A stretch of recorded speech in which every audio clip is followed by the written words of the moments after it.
أما بعد فأعوذ بالله من الشيطان الرجيم بسم الله الرحمن الرحيم إن الله وملائكته يصلون على النبي يا أيها الذين آمنوا صلوا عليه وسلموا تسليما اللهم صل على سيدنا مولانا محمد وعلى آل سيدنا مولانا محمد وبارك وسلم صلاة وسلاما عليك يا رسول الله صلى الله تعالى عليه وآله وسلم۔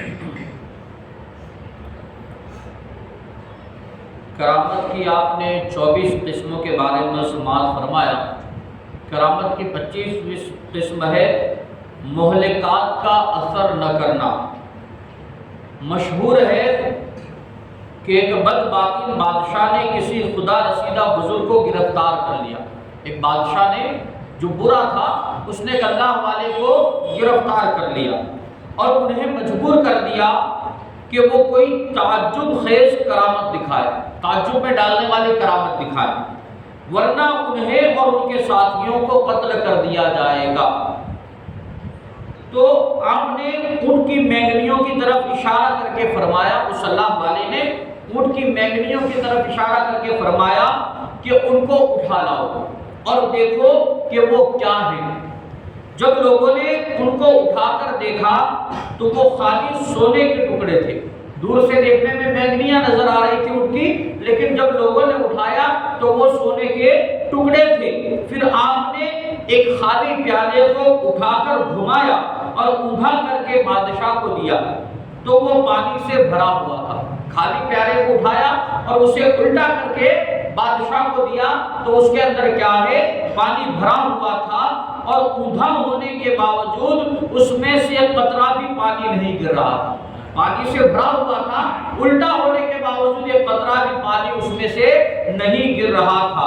یہ دو کرامتیں دیکھ کر یہ بد عقیدہ بادشاہ کہنے لگا کہ یہ سب نظر بندی کے جادو کا کرشمہ ہے۔ یہ سب تو کیا ہے؟ نظر بندی ہے یا تو جادو کا کرشمہ ہے۔ پھر بادشاہ نے آگ جلانے کا حکم دیا۔ جب آگ کے شعلے بلند ہوئے تو بادشاہ نے مجلس سما منعقد کرائی۔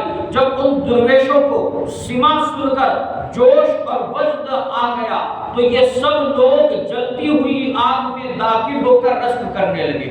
وہ اللہ والے اور ان کے جو ساتھی تھے نا، وہ کیا ہے؟ جلتی ہوئی آگ میں کیا ہے؟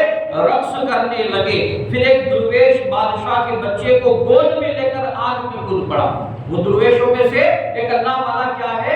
بادشاہ کے بچے کو لیا اپنی گود میں اور پھر کیا ہے؟ اسی آگ کے اندر کود پڑا۔ پھر تھوڑی دیر تک بادشاہوں کی نظر سے غائب ہو گیا، بادشاہ کی نظر سے تھوڑی دیر کے لیے غائب ہو گیا۔ بادشاہ اپنے بچے کے فراق میں بے چین ہو گیا، مگر پھر چند منٹوں میں درویش نے بادشاہ کے بچے کو اس حال میں بادشاہ کی گود میں ڈال دیا کہ بچے کے ایک ہاتھ میں سیب اور دوسرے ہاتھ میں انار تھا۔ جب کیا ہے؟ اس آگ سے ظاہر ہوا تو درویش نے بادشاہ کے بچے کو بادشاہ کی اس حال میں سپرد کیا کہ ایک ہاتھ میں سیب تھا اور ایک ہاتھ میں انار تھا۔